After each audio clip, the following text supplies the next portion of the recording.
시간이 되었습니다. 우리 다 같이 묵도하심으로 2월 22일 목요일 새벽 우리 하나님 앞에 예배드립니다. 좋으신 우리 주 하나님, 오늘도 우리를 주님 품으로 불러주시고 하나님을 예배하며 또 주님과 대면할 수 있도록 은혜 주심으로 참으로 감사드립니다. 영이신 하나님을 우리가 예배를 아니고서는 어떻게 만날 수 있겠습니까? 우리 하나님 이 예배의 거룩함을 우리가 기억하게 하시고 또 예배에 집중할 수 있는 저희들 되도록 은혜 베풀어 주옵소서. 거룩하신 예수님 이름으로 간절히 기도드리옵나이다. 아멘. 사도신경 고백드립니다. 전능하사 천지를 만드신 하나님 아버지를 내가 믿사오며 그 외아들 우리 주 예수 그리스도를 믿사오니 이는 성령으로 잉태하사 동정녀 마리아에게 나시고 본디오 빌라도에게 고난을 받으사 십자가에 못 박혀 죽으시고 장사한 지 사흘 만에 죽은 자 가운데서 다시 살아나시며 하늘에 오르사 전능하신 하나님 우편에 앉아 계시다가 저리로서 산자와 죽은 자를 심판하러 오시리라. 성령을 믿사오며 거룩한 공예와 성도가 서로 교통하는 것과 죄를 사하여 주시는 것과 몸이 다시 사는 것과 영원히 사는 것을 믿사옵나이다. 아멘. 자, 우리 찬송가 292장 주 없이 살 수 없네 죄인의 구주여 함께 찬송하겠습니다. 찬송가 292장입니다. 주 없이 살 수 없네 죄인의 구주여 그 귀한 보배 피로 나를 구속하소서. 구주의 사랑으로 일리신 보혈이 내 소망 나의 위로 내 영광 됩니다. 주 없이 살 수 없네 나 혼자 못 서리. 힘없고 부족하며 지혜도 없도다. 내 조는 나의 생명 또 나의 힘이라. 주님을 의지하여 지혜를 얻으리. 주 없이 살 수 없네 내 주는 아신다. 내 영의 깊은 간구 마음의 소원이 주 앞에 나의 마음 네 알아주리오. 내 마음 위로하사 평온케 하시리. 주 없이 살 수 없네 세월이 흐르고 이 깊은 고독 속에 내 생명 끝나도 사나운 풍랑일 때 날 지켜주시니. 내 곁에 계신 주님 내 힘이 됩니다. 아멘. 네, 우리 하나님 말씀 봅니다. 디모데전서 5장 17절에서 22절까지 말씀 교독할 수 있도록 하겠습니다. 5장 17절부터 22절까지입니다. 잘 다스리는 장로들은 배나 존경할 자로 알되 말씀과 가르침에 수고하는 이들에게는 더욱 그리할 것이니라. 성경에 의시되 곡식을 밟아 또는 소의 이기에 망을 세우지 말라. 또 일꾼이 을싹을 밟는 것은 마땅하다 하느니라. 장로에 대한 고발은 두세 증인이 없으면 받지 말 것이요. 범죄하는 자들은 모든 사람 앞에서 부지저 나머지 사람들로 두려워하게 하리라. 하나님과 그리스도 예수와 택하심을 받은 천사들 앞에서 내가 엄히 명하노니 너는 편견이 없이 이것들을 지켜 아무 일도 불공평하게 하지 말며 아무에게나 경솔히 안수하지 말고 다른 사람의 죄에 간섭하지 말며 내 자신을 지켜 정결하게 하라. 아멘. 우리 함께 기도합니다. 은혜로우시고 자비로우신 우리 주 하나님, 오늘도 말씀을 통하여 우리에게 계시하시는 하나님의 참 뜻을 깨닫는 저희들 되게 하시고 주의 뜻대로 행하는 자들 되어질 수 있도록 은혜 베풀어 주옵소서. 거룩하신 예수님 이름으로 간절히 기도드리옵나이다. 아멘.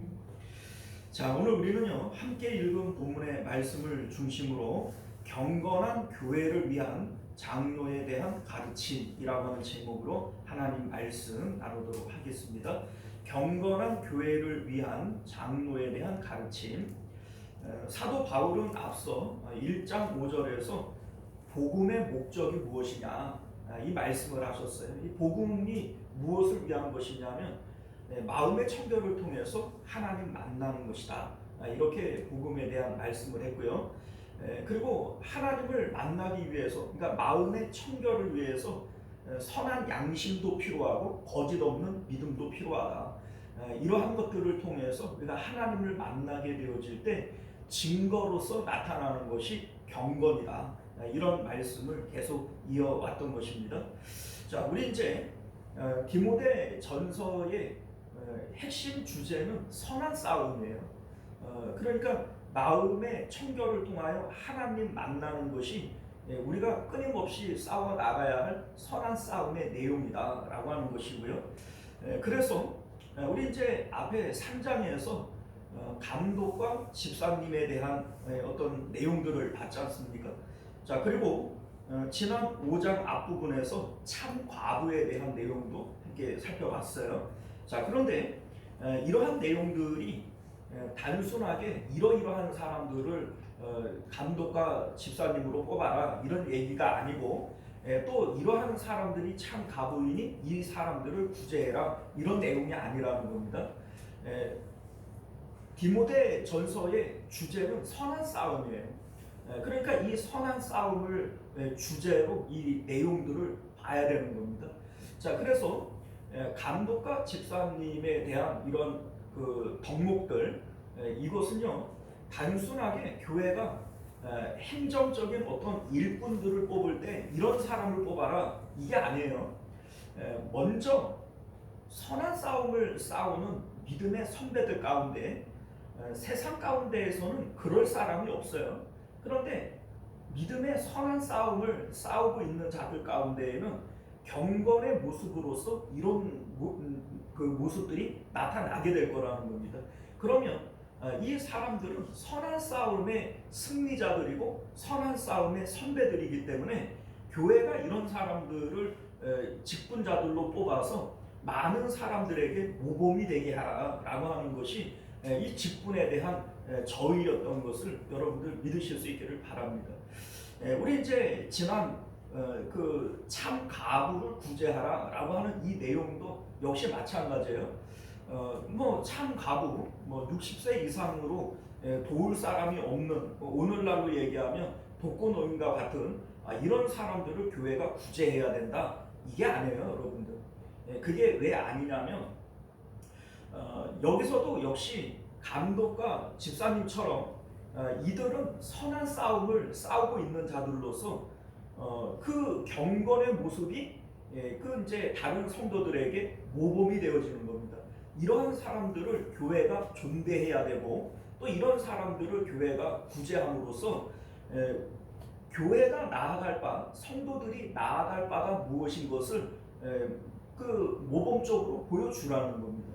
그래서 실질적으로 참 가부의 덕목을 보게 되어지면 앞서 감독과 집사님의 덕목과 크게 다르지 않아요.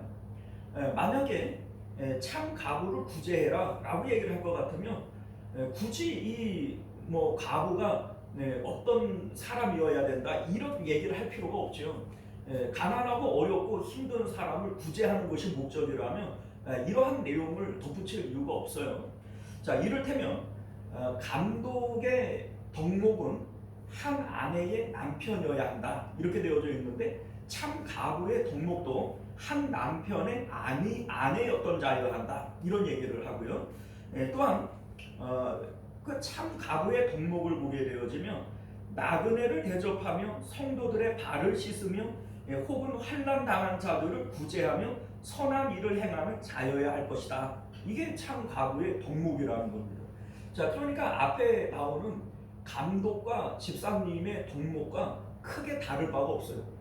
그러니까 여기서는 단순하게 가난하고 도울 사람이 없는 이러한 과부를 교회가 구제해야 된다 이 얘기가 아니라는 겁니다. 그게 아니고 이러한 사람들은 하나님께 소망을 두고 선한 싸움을 싸우고 있는 자들이기 때문에 이러한 사람들을 교회가 존대히 여겨야 할 뿐만 아니라 그 삶 가운데 필요한 것들도 제공함으로써 많은 성도들에게 귀감이 되게 하라는 겁니다. 이를테면 과부긴 과부인데 젊은 과부들인 경우에는 구제하지 말라 이렇게 얘기를 합니다. 사실은 당시에 젊든 뭐 늙었든 과부가 먹고 살기 힘든 것은 매일반이에요. 그런데 왜 그러면은 그 젊은 과부에게 대해서는 구제하지 말아라 사도 바울이 이렇게 말씀하시냐면 우리 이제 앞에 이런 얘기가 있어요. 젊은 그 과부들은 시집가려고 하는 거 아니냐. 만약에 그 사람들이 시집을 가게 되어질 경우에는 믿음을 배반하는 경우들도 있을 것인데 그렇게 되어질 때 교회에게 귀감이 되어지지 못한다 이 얘기를 하고 있는 거예요. 우리 이제 앞에 내용을 읽어보면 그런 내용이 나온단 말이죠. 자, 그러니까 사도 바울은 교회가 단순하게 구제해야 된다 이 얘기를 하고 싶은 게 아닙니다. 구제에 대한 얘기가 아니라 교회는 선한 싸움 공동체로서 선한 싸움을 통하여 경건에 이르러야 되는 거예요. 감독이 됐던 집사가 됐던 선한 과부가 되어 그러니까 그 참 과부가 되어졌던 교회의 모든 이러한 부분들이 선한 싸움을 통해서 경건에 이르게 되어졌을 때 교회는 이런 사람들을 앞세워서 교회의 지향점이 어디에 있는 것을 보여주라는 겁니다. 이게 지금 사도 바울이 말씀하고자 하는 내용인 것을 믿으실 수 있기를 바랍니다. 자, 오늘 장로님들에 대한 얘기를 해요.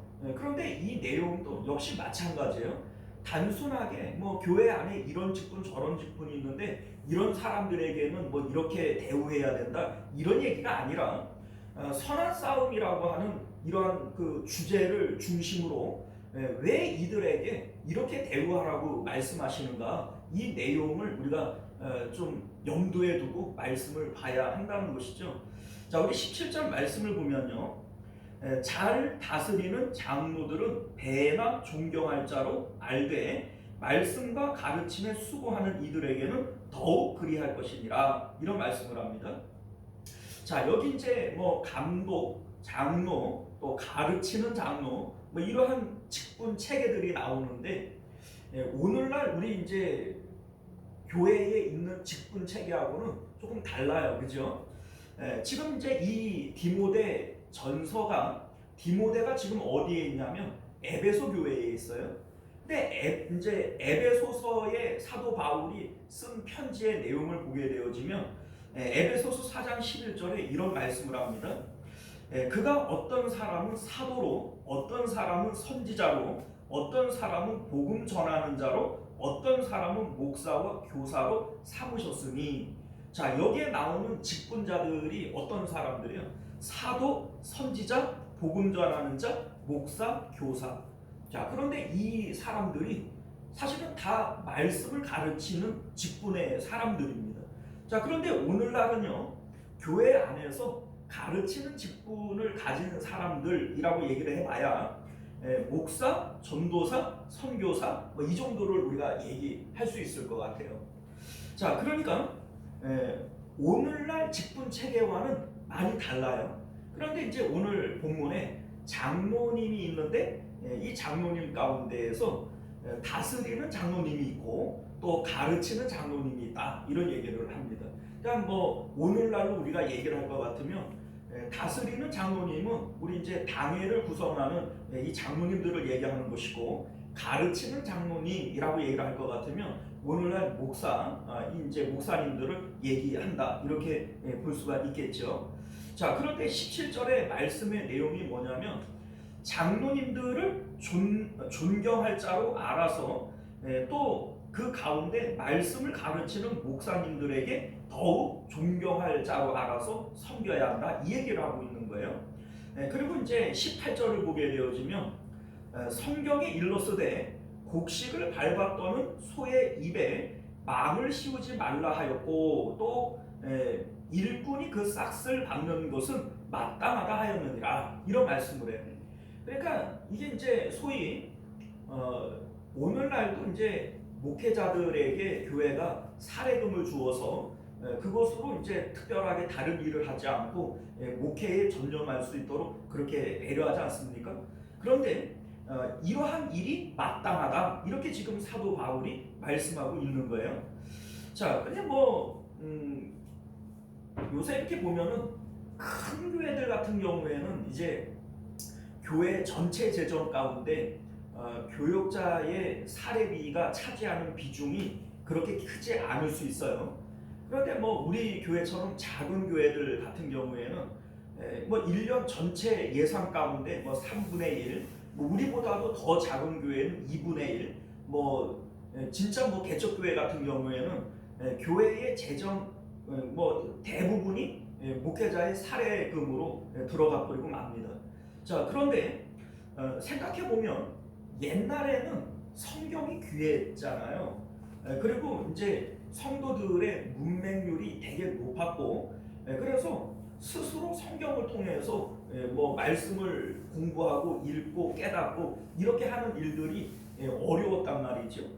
자, 그리고 그러다가 보니까는 뭐 목회자들이 필요하겠다, 이런 생각을 가질 수 있는데 오늘날은 뭐 성경이 없는 사람이 없고 또 교육 수준들도 다 높아가지고 스스로 성경을 읽고 또 성경 말씀을 깨닫고 이렇게 할 수 있단 말이에요.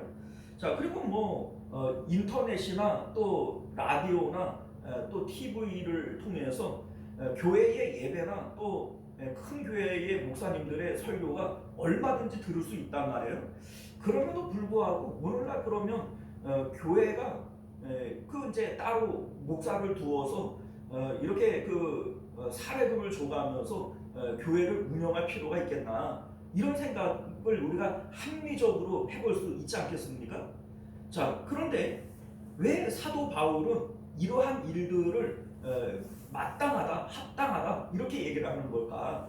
자, 우리는 여기서 사도 바울이 말씀하고 있는 의도를 알아야 되는 거예요. 자, 무슨 얘기냐면 사실 사도 바울 스스로가 천막 만드는 일을 직접 하면서 자비랑으로 선교를 했습니다.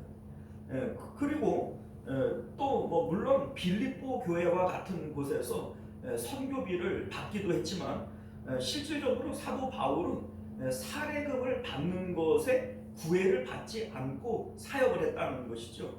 자, 그럼에도 불구하고 말씀을 가르치는 분들에게 대해서 교회가 사례금을 제공하는 것은 마땅하다, 당연하다, 지금 이렇게 말씀하는 저희가 뭐냐 이거예요. 자, 교회가 선한 싸움을 통하여 경건에 이루는 것이 교회의 본질이요 목적인 것을 감안하고 지금 말씀하는 거예요. 자, 무슨 얘기냐면 선한 싸움이라고 하는 게 뭐예요? 선한 싸움은 마음의 청결을 통해서 하나님을 만나기 위한 영적 싸움이 이게 바로 선한 싸움이에요. 자, 그런데 마음의 청결이라고 하는 것은 우리 마음 성전 안에 하나님만 계시는 거, 하나님 외에 다른 것들이 내 마음 성전 안에 들어오지 못하게 하는 거, 이게 바로 선한 싸움의 실체라고 하는 겁니다. 그런데 실질적으로 우리는 그게 어려운 사람들이에요. 그게 어렵습니다. 우리 이제 예수님께서 날마다 자기 십자가를 져야 한다 이렇게 말씀하시는 이유가 바로 여기 있는 겁니다. 왜 날마다 하겠어요? 마음을 청결하게 하는 이것이 쉬우면 날마다 애쓰고 힘쓸 이유가 없죠. 날마다 십자가를 진다, 이 날마다 죽는다는 표현인데, 우리가 왜 날마다 그 죽음을 무릅쓰고 마음의 청결을 위해서 선한 싸움을 싸워야 하느냐? 이게 안 되니까 그러는 거예요. 안 되니까. 자, 그런데 여러분들, 성도들은 필연적으로 시장에 나가서 장사를 하고, 직장에 나가서 돈을 벌고, 학교에 가서 공부를 하고, 뭐 집안에서 살림을 하고, 성도들이 살아가는 이 삶의 현장 가운데에는 세상에 있는 것들이 마음으로 들어올 수밖에 없는 이러한 삶의 현장에 우리들이 살고 있는 겁니다. 자, 예를 들자면 우리 마음 가운데 무엇이 들어와 있든지 내 마음에 들어와 있는 것을 통해서 우리는 말하고 행동하고 생각하고 그렇게 살아가는 거예요. 이를테면 장사하시는 분들이 앉으나 서나 그 돈 벌 생각을 갖죠. 그러면 돈이라고 하는 것이 내 마음 안으로 들어오게 되어지면요, 이 돈을 중심으로 생각하고 말하고 행동합니다.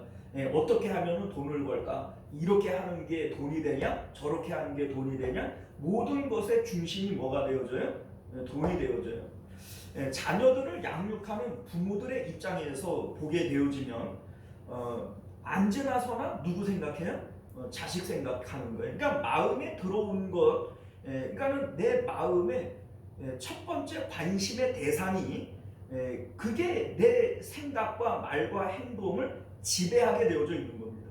그런데 성도들의 삶은 필연적으로 시장에 나가서 장사를 하고, 직장에 나가서 이제 그 뭐 돈벌이를 하고, 뭐 학교에 가서 공부를 하고, 또 자녀들을 양육하고 살림하고, 뭐 이렇게 살아가다가 보면 날마다 마음의 청결을 유지하기가 쉬워요, 어려워요? 어렵습니다. 그리고 이러한 상태에 있는 사람들은 자신의 마음이 다른 것이 들어와서 마음에 더러움이 발생했다라고 하는 것 자체를 인식을 못해요.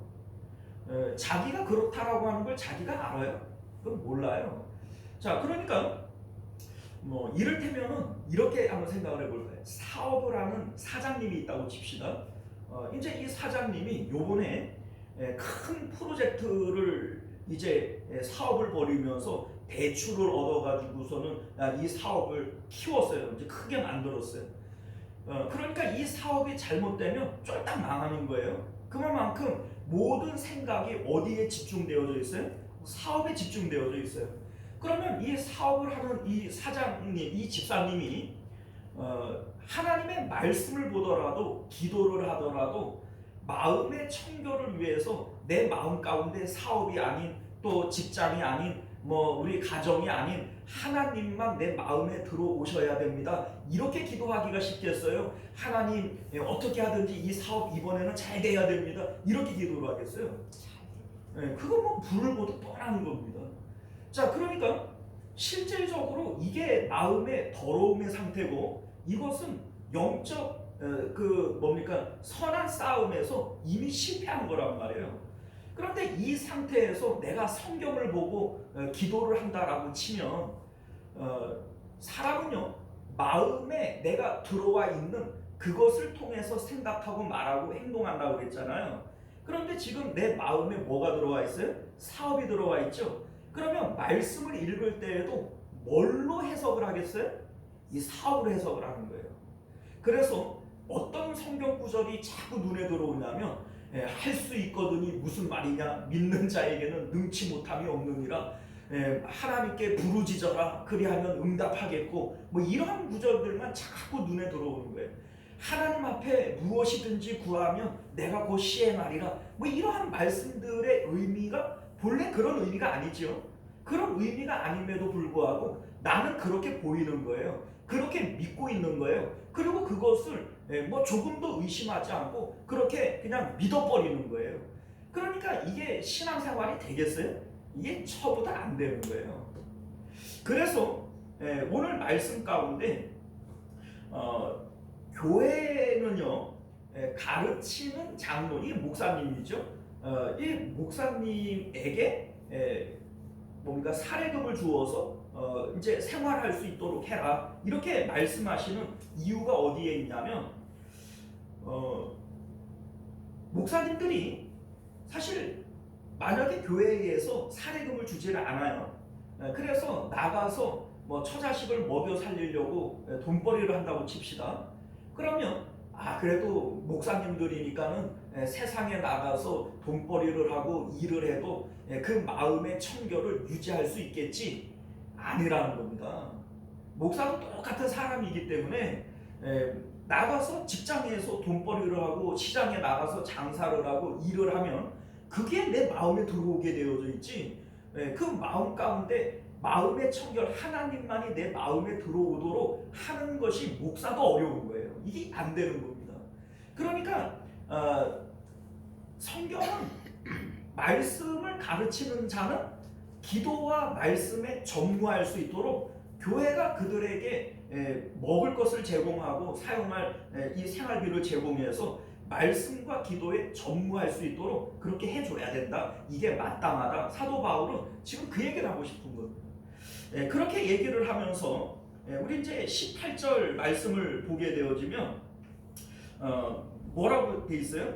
성경에 일러스되, 이게 이제 구약 성경에 나오는 말씀을 얘기를 하는 것인데, 곡식을 밟았더는 소의 입에, 이런 얘기를 하는 것은 우리 이제 신명기 말씀을 얘기하는 거예요. 우리 이제 신명기 25장을 보게 되어지면 지금 이 말씀을 하고 있는데, 이게 소를 위해서 얘기한 게 아니에요.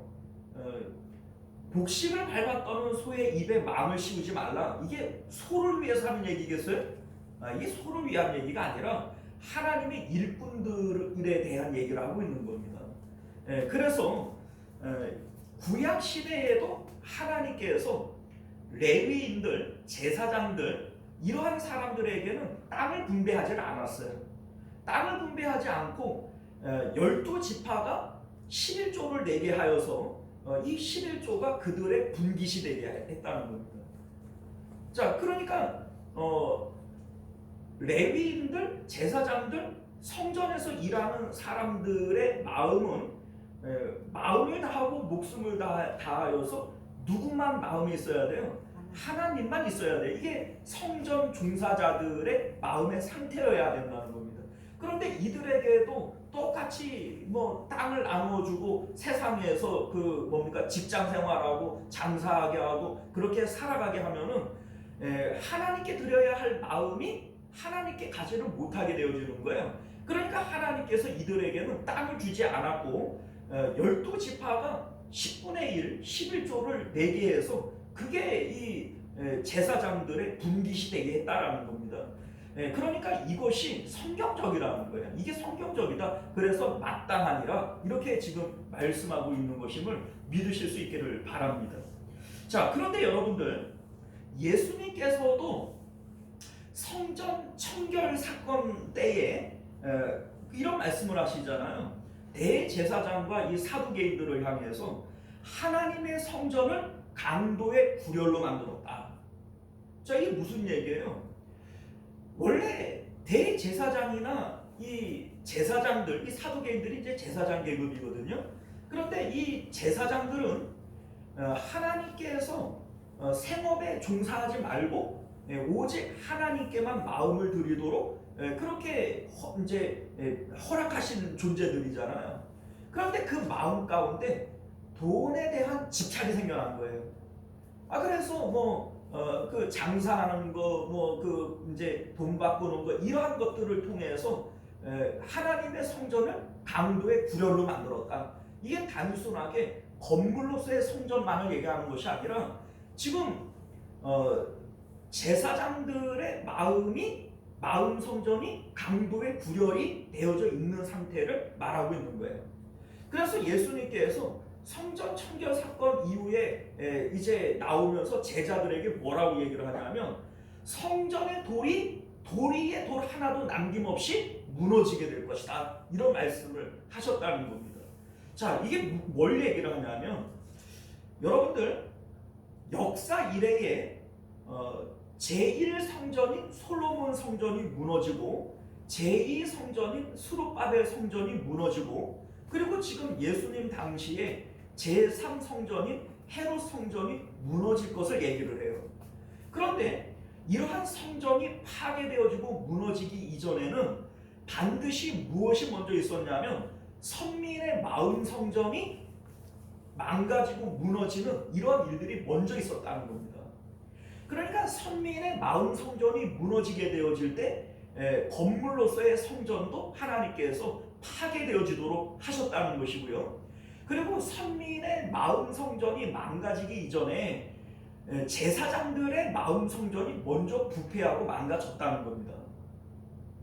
자, 그러니까 제사장들 이제 말씀을 가르치는 자들 이들의 마음 성전이 무너지게 되어지면 결국 말씀을 배우는 선민의 마음 성전이 무너지게 되어지는 거예요. 그리고 선민의 마음 성전이 무너지게 되어질 때 하나님의 성전인 교회가 무너지게 되어지는 겁니다. 그렇게 되어지니까 지금 사도 바울이 오늘 이 18절 말씀을 하시는 이유는 단순하게 말씀을 가르치는 사람들이 귀중한 사람들이니까 존귀 여기고 이제 필요한 것들을 제공하고 사례금 지급해야 된다 이 얘기하는 게 아니에요. 이걸 얘기하는 것이 아니고 지금 선한 싸움을 기준으로 해서 교회가 선한 싸움을 통해서 경건해지기 위해서는 누가 말씀에 이제 붙들려 있어야 돼요. 말씀을 가르치는 자가 세상의 마음이 뺏기지 않고 먼저 마음의 청결, 선한 싸움에서 승리해야 되는 거예요. 이 상태에서만 가르침을 받는 성도들의 마음 성전을 깨끗하게 유지시킬 수가 있고 이 일을 통해서 교회가 선한 싸움에 승리할 수 있게 되어지는 겁니다. 그래서 갈라디아서 6장 6절에서도 가르침을 받는 자는 말씀을 가르치는 자와 좋은 것을 함께 할 것이니라 이렇게 말씀하실 때 이게 목회자를 위해서 하는 얘기가 아니에요. 사도 바울은 자신이 말씀을 가르치는 자이지만 나를 위해서 뭐를 해라 이런 얘기를 한 적이 없어요. 그러니까 사도 바울이 지금 이 말씀을 하시는 이유는 나에게 뭘 해달라 이런 의미에서 하는 얘기가 아니라 너희들 스스로를 위해서 이와 같이 해야 된다 이걸 말씀하고 있는 겁니다. 자, 사실 우리 예수님께서 그렇게 사셨던 것을 우리가 알게 되어집니다. 예수님은요 각 사람의 형편을 너무나도 잘 알고 있어요. 그런데 그 사람의 어떤 입장과 형편을 살펴서 그 사람에게 맞추어서 말씀을 주신 법이 한 번도 없어요. 언제나 예수님은 하나님으로부터 내가 보고 들은 것을 너희에게 말하고 행동한다 이렇게 얘기를 하셨지 이 사람의 사정은 이러니까는 이런 얘기를 하고 저 사람의 사정은 이러니까는 이렇게 얘기하고 이러는 법이 없었다는 거예요. 자, 그런데 여러분들 우리가 오늘 이 말씀을 보게 되어지면 오늘날 저를 비롯해서 교회의 목사들 또 우리 성도님들 이러한 분들이 교회의 본질과 복음의 이 본질을 망각하고 있는 거예요. 자, 왜냐하면 우리 이제 그 데살로니가전서 2장 5절을 보게 되어지면 사도 바울이 이런 말씀을 합니다. 너희도 알거니와 우리가 아무 때에도 아첨하는 말이나 탐심의 탈을 쓰지 아니하는 것을 하나님이 증언하시는도다 이런 얘기를 합니다. 그러니까 말씀을 가르칠 때 단 한 번도 성도들의 비유를 맞추기 위해서 아첨하는 말이나 이 탐심의 말을 해본 적이 없다는 겁니다. 자, 아첨하는 말이라고 하는 것은 상대방의 비유를 맞추는 거거든요. 그런데 왜 비유를 맞추겠어요? 뭔가 바라는 것이 있다는 거죠. 내 마음 가운데 뭔가 탐심을 가지고 바라는 것을 가지고 그 사람의 비율을 맞추는 것이 아첨하는 말이라는 거예요. 그런데 사도 바울은 그러한 말씀을 해본 적이 한 번이라도 있다 없다? 없다는 겁니다. 예수님도 역시 마찬가지였다는 거예요. 그런데 오늘날 우리 목사님들을 보게 되어지면 성도님들의 비율을 맞추려고 하는 말들을 참 많이 해요. 무슨 얘기인지 아시겠죠? 어떻게 보면 교회의 부흥이라고 하는 이러한 타이틀을 가지고 이러한 목적을 가지고 교회의 어떤 경영학적인 마케팅적인 이러한 것들을 도입을 하는 거예요. 전도를 할 때에도 무슨 이게 마케팅이 되어지고 그러니까 경영학적인 어떤 그런 원리들을 교회에 도입을 하고 그러면 결과적으로 목회자는 사장님이 돼버리고 마는 거예요. 그리고 성도들의 어떤 비율을 맞추고 교회에 등록하고 또 이들이 교회를 계속 다닐 수 있게 하기 위해서 막 여러 가지 어떤 시스템이나 이런 것들을 도입하면서 이들의 비율을 자꾸 맞추는 거죠. 그런데 여러분들 이게 결과적으로 따지고 보면은 하나님의 원리가 아니라는 겁니다. 왜냐하면 성도들의 형편이 어떻든 간에 성도들이 듣고 싶어하는 말이 무엇이든 간에 예수님이 전하는 말씀이 사람에 따라서 바뀌었나요? 안 바뀌었다는 거예요. 그러니까 하나님께서 주시고자 하는 이 말씀은 정해져 있는 거예요.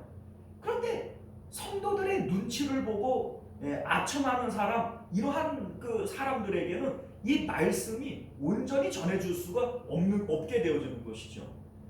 그러니까 오늘 이 말씀을 하시는 이유가 어디에 있냐면 교회는 선한 싸움을 통하여 경건에 이르는 것이 교회의 본질이고 목적이라는 겁니다. 이를 위해서 모든 직분자들, 뭐 앞에서 얘기했던 감독, 집사님, 또 참가부, 여기에 나오는 다스리는 장로님, 말씀을 전하는 장로님, 이러한 모든 직분자들의 존재의 목적은 교회의 선한 싸움과 경건을 위한 것이라는 겁니다. 그러니까 이에 대해서 말씀을 가르치는 자가 마음의 청결을 먼저 유지를 해야 이로부터 교회도 선한 싸움을 싸워 나갈 수 있는 거예요. 그러니까 이 일을 위해서 교회는 모든 편의를 제공해 줘야 된다. 이렇게 지금 말씀하고 있는 것임을 믿으실 수 있기를 바랍니다. 사랑하는 성도 여러분, 이제 말씀을 맺도록 하겠습니다. 오늘 사도 바울은 교회가 선한 싸움 공동체로서 경건을 목적으로 하게 되어질 때 목사와 장로의 역할에 대해서 지금 말씀하고 있는 것이고, 또한 교회가 성도님들이 말씀을 가르치는 자를 어떻게 대접해야 하는지에 대한 이러한 말씀을 하고 있는 겁니다. 이러한 내용들을 통해서 교회가 건강하고 또 경건해짐에 이르러야 한다. 지금 이 말씀을 하고 있는 것을 믿으실 수 있기를 바랍니다. 우리 시원성교회가 이러한 경건하고 또 건강한 교회가 될 수 있기를 주님 이름으로 축원드립니다. 기도하겠습니다. 은혜로우시고 자비로우신 우리 주 하나님, 오늘도 우리에게 주시는 하나님의 귀한 말씀을 통해서 교회는 선한 싸움 공동체이고 교회의 본질은 경건을 추구하는 공동체입니다. 우리 하나님, 우리 시원성교회가 목회자로부터 또 모든 성도님들, 직분자들에 이르기까지 선한 싸움을 통하여 경건에 이르는 이러한 일들이 나타날 수 있도록 은혜 베풀어 주시옵소서. 거룩하신 우리 주 예수님 이름으로 간절히 기도드리옵나이다. 아멘. 우리 주기도문으로 예배를 마칩니다. 하늘에 계신 우리 아버지여, 이름이 거룩히 여김을 받으시오며 나라가 임하시오며 뜻이 하늘에서 이룬 것 같이 땅에서도 이루어지이다. 오늘 우리에게 일용할 양식을 주시옵고 우리가 우리에게 죄 지은 자를 사하여 준 것 같이 우리 죄를 사하여 주옵시고 우리를 시험에 들게 하지 마시옵고 다만 악에서 구하시옵소서. 나라와 권세와 영광이 아버지께 영원히 있사옵나이다. 아멘. 자, 우리 계속해서 함께 기도하실 때 말씀을 기억하시며 기도하시기를 바라겠고요. 나라와 민족을 위해서, 가정과 자녀들을 위해서, 교회의 부흥과 우리 특별히 하루들을 위해서 기도해 주시기를 부탁드립니다. 우리 주여 한번 외치고 기도하겠습니다. 주여, 은혜로우신 우리 주 하나님 감사합니다. 우리가 오늘도 주님의 복된 말씀을 통해